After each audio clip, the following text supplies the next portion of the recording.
और हमें आकर कहते हैं कि हम यूएसएड से पैसा लेके इन्हें अस्थिर करते हैं। हम यूएसएड या जो भी ये फॉरेन फंडिंग एजेंसीज हैं, हम उनके खिलाफ नहीं। तो जब इतनी तिकड़ा में आप विदेशों में लगाते हो, आपके देश में 21 मिलियन डॉलर आया, तो ये तो आपके चेहरे पे तमाचा है। क्यों आने दिया? हम ये जानते हैं कि एक वक्त ऐसा था जब भारत के प्रधानमंत्री के पद की एक ऐसी साख होती थी, अमेरिका तक को पीछे हटना पड़ता था। मैं बांग्लादेश 1971 की बात कर रहा हूं। सुबह से रात तक आपको नेहरू जी दिखते हैं, सपने में भी, अगर सोते हैं तो। सुना सोते भी नहीं, सोते जागते नेहरू जी, राहुल गांधी, नेहरू जी, राहुल गांधी। 21 मिलियन पड़ोस में आ गया। सुना है सरकार अस्थिर हो गई, आपके दोस्त की बिजनेस भी चौपट हो गई। ये आपका सूचना तंत्र है, ये आपका इंटेलिजेंस है, ये आपके दोवल साहब हैं, जेम्स बॉन्ड अपने आप को कहते हैं। एक चाणक्य बैठा है सरकार में, एक जेम्स बॉन्ड बैठा है सरकार में। हो क्या रहा है साहब? 21 मिलियन डॉलर पड़ोस में आ गया। अदानी जी बेचारे बैठे सोच रहे हैं कि न जेम्स बॉन्ड ने कुछ किया, न चाणक्य ने कुछ किया, मेरी तो बिजनेस बांग्लादेश में बंद हो गई। कि आप ट्रंप साहब की धमकी सुनकर आ गए। उन्होंने कहा कि हम ब्रिक्स खत्म कर देंगे, मुस्कुरा रहे हैं साहब। उन्होंने कहा टैरिफ लगा देंगे भारत पर, मुस्कुरा रहे हैं साहब। अमेरिका के अदानी एलॉन मस्क बोल चुके हैं कि यह कबाड़ है। वही F-35 भारत पर थोपे जा रहे हैं और साहब मुस्कुरा रहे हैं। एक हफ्ते से एक कहानी चलाई जा रही कि यूएसएड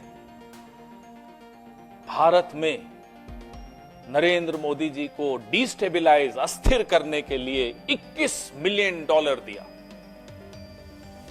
भाई कहां है आपके डोवल साहब? कहां है आपकी आईबी? कहां है आपकी रॉ? ये तो विश्व गुरु हैं। ये तो यूक्रेन से लेकर और पता नहीं कहां पूरे विश्व में जाकर टिकड़ में लगाते हैं। कभी सुनते हैं विदेशों में कुछ कर दिया कांड, कई तिकड़ में लगा रहे होते हैं। तो जब इतनी तिकड़ा में आप विदेशों में लगाते हो, आपके देश में 21 मिलियन डॉलर आया, तो ये तो आपके चेहरे पे तमाचा है। क्यों आने दिया आपने?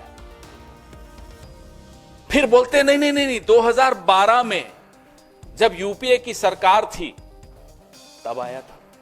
तो 14 का रिजल्ट जो आपका पक्ष में आया, क्या आप उस पैसे से जीते? जब हम रोज इनसे हम सवाल पूछते हैं, फिर गोल पोस्ट बदल देते हैं। अब कल एक हमारे कुछ मीडिया के, मैं उनको साथी नहीं कहूंगा, उन्होंने भी एक ग्राफ चलाया। वो है ना, वो हमारा एक पड़ोसी है, नाम हिरेन जोशी है, उसने भेजा। हिरेन जोशी का ग्राफ चल रहा है, ट्वीट पे ट्वीट कि देखो साहब, ये इधर से पैसा इधर गया, इधर गया, उधर गया। अरे साहब, खुद भी कुछ दिमाग लगा लो।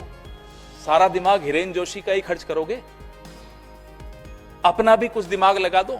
फिर किसी ने दिमाग लगाया, ये उसका नतीजा। ये पैसा बांग्लादेश गया, ये 21 मिलियन डॉलर यूएसएड का बांग्लादेश के एनजीओस को गया। अब वो क्यों गया, वो बांग्लादेश जाने और यूएसएड जाने। हम ये जानते हैं कि एक वक्त ऐसा था जब भारत के प्रधानमंत्री के पद की एक ऐसी साख होती थी कि अमेरिका तक को पीछे हटना पड़ता था। मैं बांग्लादेश 1971 की बात कर रहा हूं। आज अमेरिका से 21 मिलियन डॉलर बांग्लादेश में आ गया, हमारे साहब विश्वगुरु बन के ढपली बजा रहे। कुछ पता नहीं बांग्लादेश में अगर अस्थिरता आती है तो उसका क्या प्रभाव भारत पे नहीं पड़ता? भारी प्रभाव भारत पर पड़ता है। अरे भारत पर तो पड़ता है, आपके अपने दोस्त अदानी पर भी पड़ता है। फिर भी आपने 21 मिलियन आ गया और आपको पता नहीं चला। सुबह से रात तक आपको नेहरू जी दिखते हैं, सपने में भी, अगर सोते हैं तो। सुना सोते भी नहीं हो, सोते जागते नेहरू जी, राहुल गांधी, नेहरू जी, राहुल गांधी। 21 मिलियन पड़ोस में आ गया। सुना है सरकार अस्थिर हो गई, आपके दोस्त की बिजनेस भी चौपट हो गई हो। ये आपका सूचना तंत्र है, ये आपका इंटेलिजेंस है, ये आपके दोवल साहब हैं, जेम्स बॉन्ड अपने आप को कहते हैं। एक चाणक्य बैठा है सरकार में, एक जेम्स बॉन्ड बैठा है सरकार में। हो क्या रहा है साहब? $21 मिलियन पड़ोस में आ गया। अदानी जी बेचारे बैठे सोच रहे हैं कि न जेम्स बॉन्ड ने कुछ किया, न चाणक्य ने कुछ किया, मेरी तो बिजनेस बांग्लादेश में बंद हो गई। हम बार बार इनसे पूछना चाहते हैं कि आप ट्रंप साहब की धमकी सुनकर आ गए। उन्होंने कहा कि हम ब्रिक्स खत्म कर देंगे, मुस्कुरा रहे हैं साहब। उन्होंने कहा टैरिफ लगा देंगे भारत पर, मुस्कुरा रहे हैं साहब। ट्रांसलेटर 2 थे, इसलिए कोई ये नहीं कह सकता कि उन्हें अंग्रेजी समझ में नहीं आ रही थी। 2 ट्रांसलेटर थे, मुस्कुराइए मत। वो भी मुस्कुरा रहे थे, आप भी मुस्कुरा रहे हैं। जिन F-35 विमानों को खुद वहां के अदानी, अमेरिका के अदानी एलॉन मस्क बोल चुके हैं कि यह कबाड़ है, वही F-35 भारत पर थोपे जा रहे हैं और साहब मुस्कुरा रहे हैं। यह हुआ अमेरिका में, और हमें आकर कहते हैं कि हम यूएसएड से पैसा लेके इन्हें अस्थिर करते हैं। आप खुद जाकर अपनी सरकार को, अपने देश को अस्थिर कर आए हैं, उसका जवाब कौन देगा? हम यूएसएड या जो भी ये फॉरेन फंडिंग एजेंसीज हैं, हम उनके खिलाफ नहीं।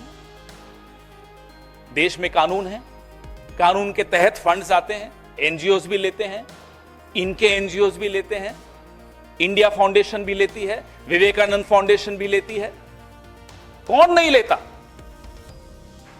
लेकिन सिलेक्टिवली आप बोलें कि साहब कांग्रेस की सरकारों ने ले लिया।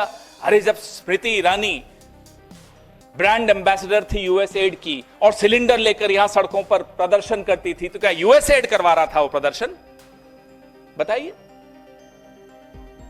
अन्ना हजारे, उनका एक वीडियो मैं भी आपको दिखाता हूं। यहां आंदोलन किया हमारी सरकार, उसके बाद चुनाव हारी, फिर वो अमेरिका में गए, रोड शो किया। फोर्ड फाउंडेशन का पैसा आता था, सबके सामने था, उसमें आरएसएस भी इन्वॉल्व। देखिए ये वीडियो, ये अन्ना हजारे जी घूम रहे हैं न्यूयॉर्क की सड़कों पर। And the son and daughter of Martin Luther King. He will also be sharing ideas with Silicon Valley entrepreneurs and speaking at the prestigious Wharton School. सच्चाई ये है कि मोदी साहब ट्रंप से ये एक तरफा रिश्ता निभाते हुए जो देश की साख पर, देश की आबरू पर जो बट्टा लगा रहे हैं, वो सच्चाई आपके सामने रोज आती है, रोज आती है। वहां जाते हैं, बिना बुलाए जाते हैं, पहली बात तो अनइनवाइटेड जाते हैं। जब शपथ थी तब बुलाया नहीं गया उनको, फिर भी गए। अब क्यों गए वो तो आप लोग कोई पत्रकारिता करिए, इन्वेस्टिगेटिव, तो मालूम पड़ेगा कि क्यों गए। लेकिन वहां जाकर मंच पर साथ में खड़े होकर ट्रंप साहब कहते हैं हम रेसिप्रोकल टैरिफ लगाएंगे। सीधा अपमान, सीधा धमकी। ये खिसियाते हुए मुस्कुरा रहे हैं। या तो समझ में नहीं आया क्या बोले, हमें नहीं मालूम क्यों खिसिया रहे थे, क्यों मुस्कुरा रहे थे। मुस्कुराने लायक तो कोई बात ही नहीं थी। रेसिप्रोकल टैरिफ, ये देखिए मोदी साहब घूम रहे हैं विदेशों में। ये किसके पैसे से स्टेट डिपार्टमेंट में गए थे? ये अमेरिका ने पैसा दिया था। क्या ये एजेंट हैं? क्या ये उस वक्त से ट्रेनिंग लेने गए थे कि कैसे मनमोहन सिंह जी की सरकार को अस्थिर करना है, कांग्रेस की सरकार को अस्थिर करना है? ये आपको सामने फोटोएं दिख रही हैं, देखिए लगातार। ये नौजवान है मोदी जी, देखिए, तब 50 इंच थे, अब 56 इंच हो गए, देखिए। सब्सक्राइब करें आपका अपना चैनल न्यूज टाइम नेशन, और हर खबर सबसे पहले पाने के लिए बेल आइकॉन जरूर दबाएं। और हाँ, खबरें पसंद आ जाएं तो लाइक और शेयर करना ना भूलें।